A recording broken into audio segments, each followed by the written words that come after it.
learners. I hope you are fine at home. You are safe from the COVID-19. So, what we're going to do today, I am going to start by telling you the outcomes of the lesson. By the end of this lesson, you should be able to explain the interaction of positive and negative charges. You should be able to name at least 3 components of a circuit. Number 3, you should be able to explain 3 purposes of each component of 3 components of the circuit. So, to sum up what I just said, today we are going to learn about how does electricity flow and where does it flow.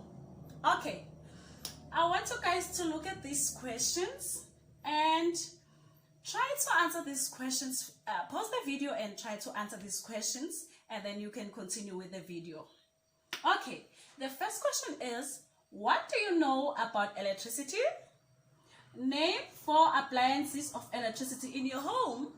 And how does electricity help you at home?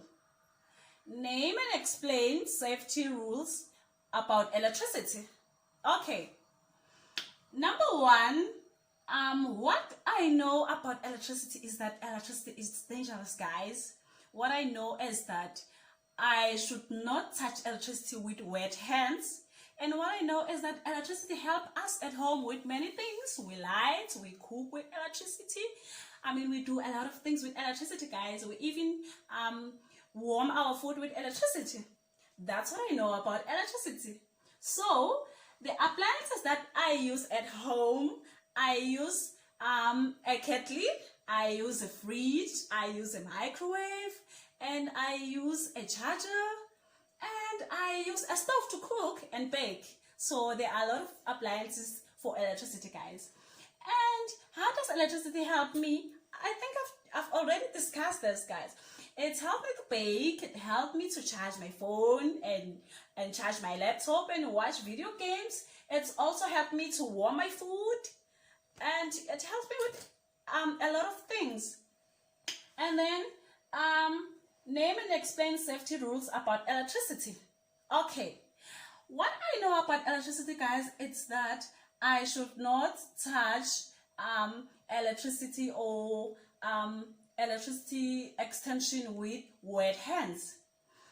And what I know is that I should not touch broken wires.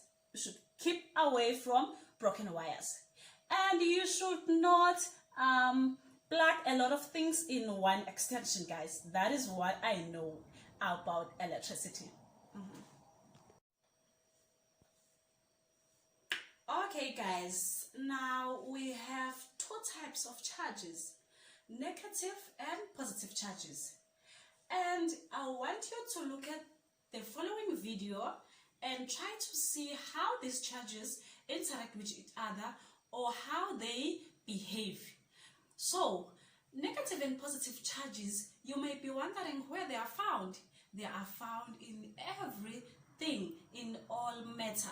We are made up of negative and positive charges. A plate has negative and positive charges, and everything else that you may think of, it has these charges. Now look at the following video and see how the negative and positive charges interact with each other.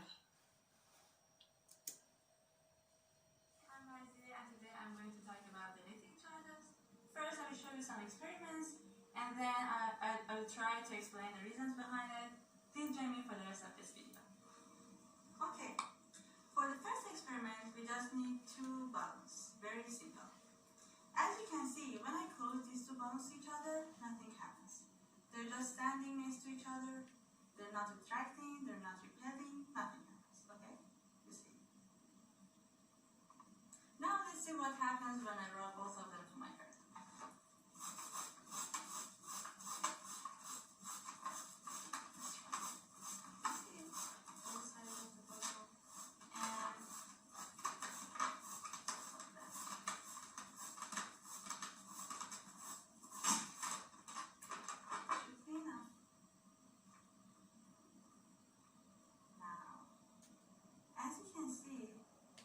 Try to close them, they're repelling each other, they don't like each other anymore. You see?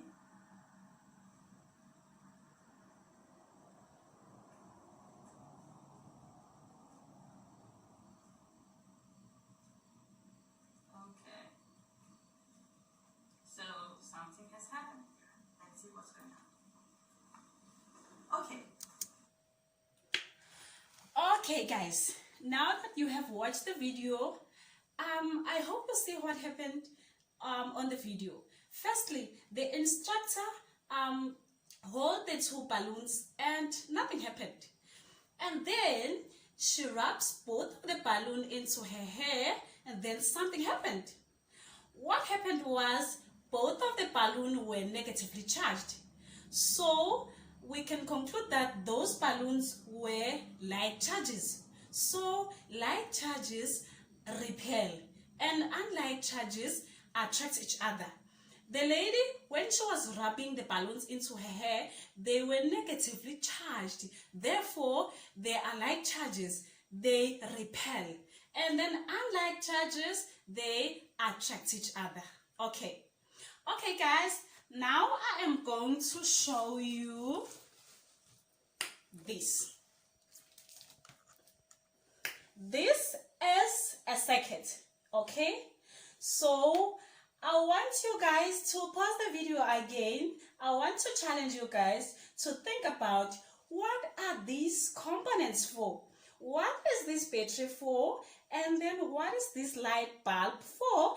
And also the switch. You can just, guys, think of your own conclusions. And also the wires. What are they for? Okay, let's try to answer that. Firstly, let's start with the battery. What does the battery does to the circuit? The battery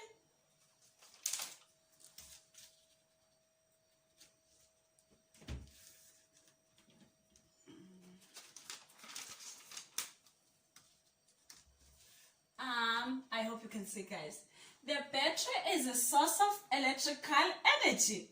Therefore, the battery provides energy to the whole circuit. And then, the conducting wires now. What does the conducting wires do to the circuit? There we go. The conducting wires connect the cell to other components, which means the conducting wires are taking electricity from the battery and supply it to the all other components. It's where the electricity flows on the wires, guys. Okay, now let's go to the light bulb. There we go. A light bulb changes electrical energy to light energy. I hope you understand that, guys. It changes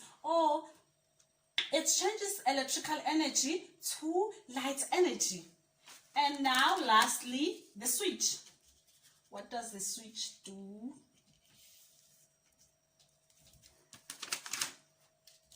There we go. A switch turns the flow of electricity on and off. Okay, guys, look at this now. On my case, I have a light in this house, so you won't be able to see. But when I turn the switch on, there's a small light. It's lighting, guys. And when I turn the switch off, the electricity is not flowing, which means the circuit is closed. Oh, which means the circuit is open. Okay, guys. Now, I want you guys to think of this question. I want to give you a classwork or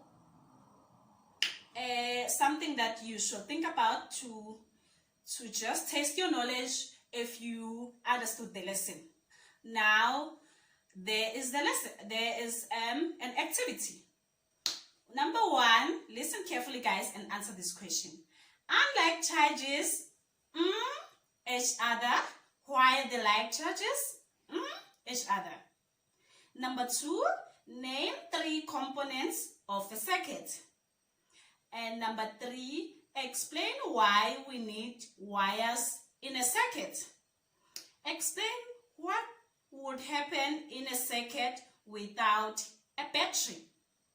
Okay, guys, that is your activity that you should do, and that is how we end today's lesson. Thank you, guys. This is the reflection part. So just to reflect on the lesson, I think firstly on the introduction of the lesson, I did well. I was able to elicit the learners' knowledge, prior knowledge, because I asked them basic questions about electricity, so they were able to reflect on what they know about electricity. I was able to challenge the learners to think about their previous experience or what they learned about electricity. And the other thing is that I asked them questions that require explanation. So those questions, I think they encourage critical thinking. If you're asking the learners how does electricity help you at home, they are able to explain. Those questions require explanation, so they are able to think critically and explain what you are asking them. So on the body of the lesson, I think what I did right, I think I had like many resources. However, I think next time I need to improve on the, I think I could have more resources like pictures, so that to accommodate visual learners. I think I could have like more resources than I had. And another thing is that I could have do the video during the day when there was sufficient lights. I think the lights thing was a problem. There was no sufficient light, so I think next time I need to do the video earlier. What I think went right, another thing is the method that I use, the inquiry-based learning. The inquiry-based learning, where you pose a question and then start by posing a question and let the learners try to find the answers before you can actually explain to them and have a discussion with them. So I think that went well. I posed the questions and then asked the learners to try and find solutions before we can like discuss the answers. What went wrong is that the time. The time, I think I was a bit nervous, so I just rushed, and then yeah. And then on the conclusion of the lesson, I think it was also time that was wrong. I just concluded the lesson fast, because like I thought maybe the time will be too long. So I think next time I need to practice my timing so that I can able to be on time. Yeah.